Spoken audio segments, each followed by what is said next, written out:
This is Peter from Green Bay, Wisconsin, and you're watching Sean Likes Spaceships.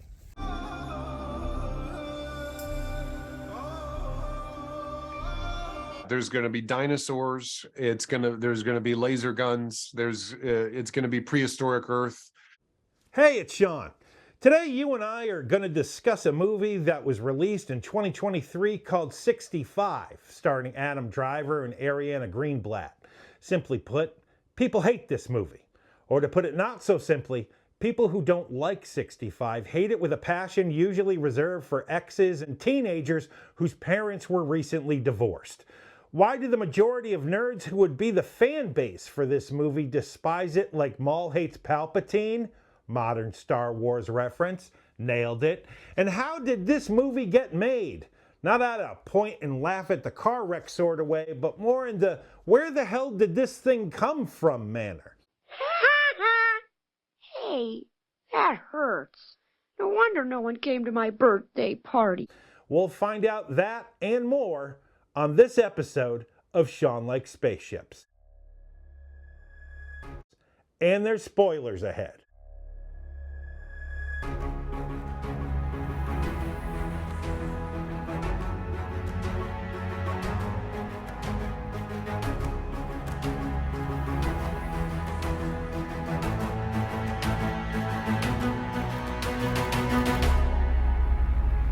Film 65 has everything.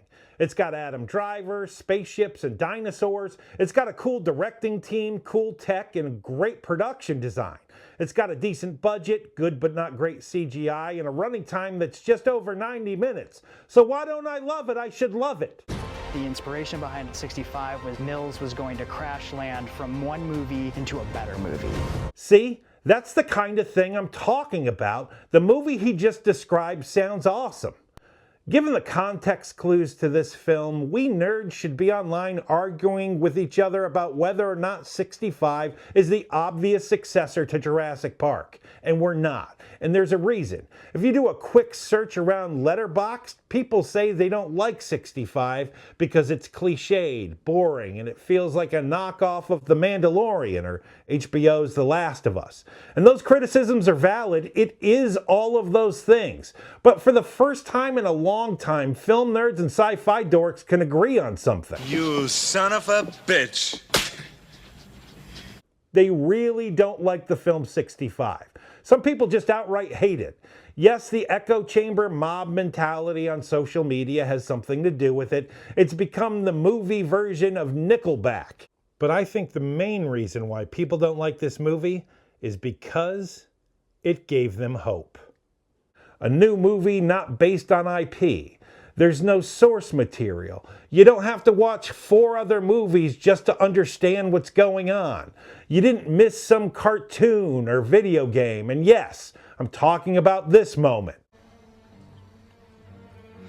Somehow Palpatine returned. The potential of what this movie could have been far outweighs the reality of what the movie actually is. And that pisses people off. The biggest sin 65 commits is the sin of broken promise. I don't know if that's an actual sin. This might shock you to learn, but I'm not a religious scholar. How the hell is a yarn about a space jockey crash landing on Earth during the Jurassic era forgettable? I'll tell you how, Susan. It's trying to be 2 different movies that are completely at odds with each other. On one hand, you have the goofy fun of a spaceman fighting dinosaurs. Lots of action, lots of jump scares, shoot, shoot, shoot, run, run, run. Monsters are alive and live among us. But the B plot is a man attempting to learn how to live through the death of his daughter and continue on with his life. Why are these 2 concepts in the same movie? One plot is dumb as dog dicks. The other is a nuanced storyline about learning to grieve through the process of gaining found family, and putting those 2 ideas together is sort of like watching an episode of Bluey that looks like an episode of Breaking Bad. Pretty nuanced about kind of a father and a daughter who are, battling these kind of themes of grief. Sam Raimi is a producer on this movie, and that conjures up ideas this film just simply does not have. What am I? Some kind of a circus freak? Is that it? But Sam Raimi produces a lot of things that aren't very Sam Raimi. The TV show Rake? The Poltergeist remake? What? Adam Driver is great as always, but he just doesn't have a lot to do here, except grunt and fall out of trees. I've liked Adam Driver for a while now, because although I've never had any interactions with him, I think he's an actor that isn't completely up his own ass, and that's rare. Hey, I ran into Kylo Ren in the bathroom.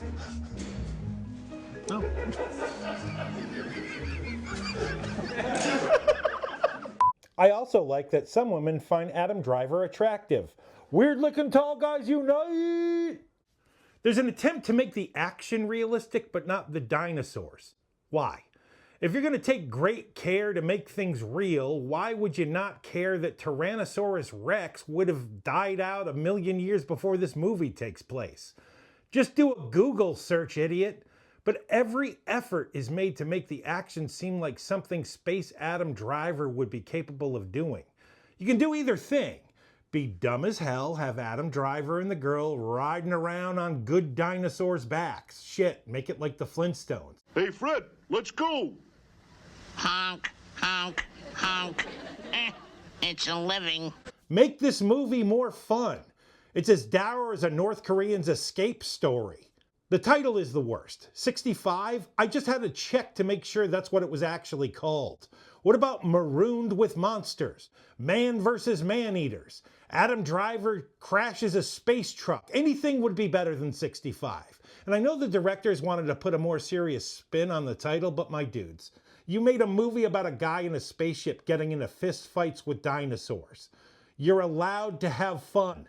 If you call Jurassic Park 145, the Jurassic era is believed to have started 145 million years ago, it might do as well, but probably not. I've also noticed a weird phenomenon with 65. Whenever I ask people if they've seen this film, the vast majority of people start frowning and ask, is that the movie with Adam Driver? Because they half remember the title and they don't want to be wrong. There's also an over-reliance on tech. Adam Driver is basically the Predator, only scarier. If someone was running at you in a Predator costume and running the other way was Adam Driver, which way are you going? His character uses this 3D tricorder mapping tool more than a kid uses their cell phone. This movie isn't bad because it's poorly made. People who know how to make movies made this movie. Ever since Brian and I were kids, we always dreamed of making a dinosaur movie. We met when we were 11 years old. The directors were also the co-writers of A Quiet Place, where all of the promotional material pronounced loudly, "From John Krasinski." And if you were to ask me yesterday if John Krasinski wrote, directed, and starred in The Quiet Place, I would have said yes, but I would have been wrong. Wrong! He co-wrote the screenplay. Remember when we all thought that Tim Burton directed The Nightmare Before Christmas? Because every bit of promotion had Tim Burton's name plastered all over it. It's the same deal. We felt like it'd be an extraordinary opportunity to be able to transport audiences back exactly 65 million years ago. Their names are Scott Beck and Brian Woods. People aren't angered by mediocrity, they're angered by being deceived. The trailers and premise to 65 make it seem like a very different movie. No one is screaming about Fast and the Furious 10 being stupid. They already know it's stupid. Still a bust. Hey, shut up! It's the entire point with those dumb movies. I'm not saying that people who watch the Fast and the Furious movies are stupid, but I am. That's exactly what I'm saying. My biggest eye roll watching 65 was this. Not only does Adam Driver need to leave Earth before the asteroid that wipes out the dinosaurs hits, but the reason why it's headed to Earth in the first place is because Adam Driver's ship altered the asteroid's trajectory to hit Earth directly when his ship crashed into it. Marty McFly invented rock and roll, Cliff Booth killed the Manson family, and Adam Driver killed all the dinosaurs. Sorry, fellas. This movie has a weird disparity in its suspension of disbelief. It doesn't ever feel like the spaceship is real and flying through space, but it does feel like Adam Driver is on prehistoric Earth. Most of the movie magic is pulled off by CGI dinosaurs and some plants, which leads me to ask the question, how? How did you nail the hard part, but not the part even Galaxy Quest got right?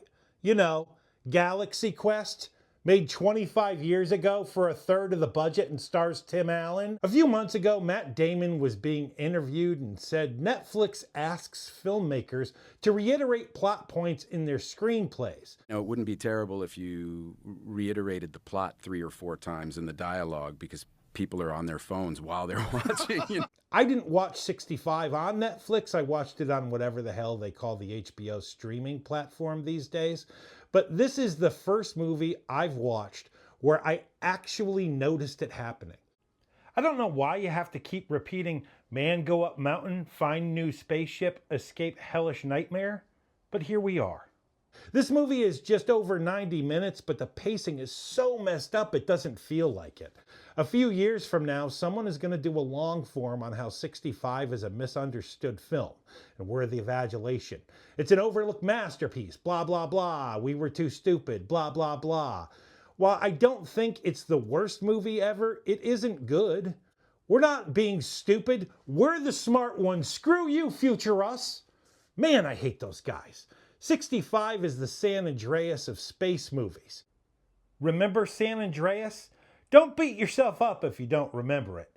Beat yourself up for watching a movie where Dwayne "The Rock" Johnson's name is over the title. That's on you, bro.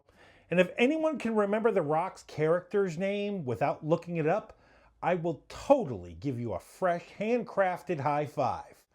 Also, why did that movie cost so much to make? It's a real mystery. I guess we'll never know. At a point that's going to come sooner than we all think, 65 is going to be someone's favorite movie, or maybe it already is. Ultimately, it's okay to like this movie. People are always surprising me with their poor choices.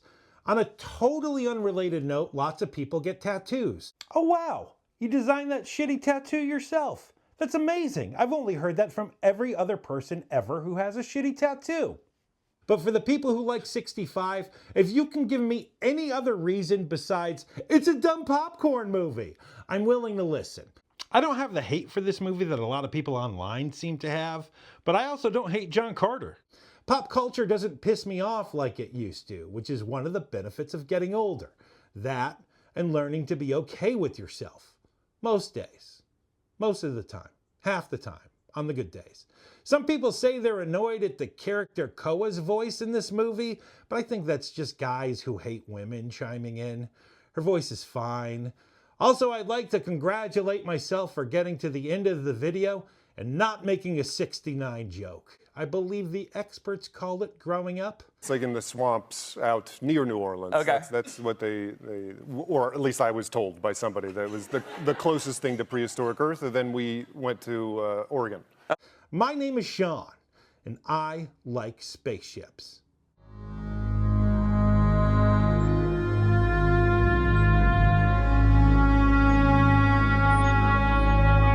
And those are the reasons why you probably don't like the movie 65. Thanks for watching. Bye-bye. Like and subscribe.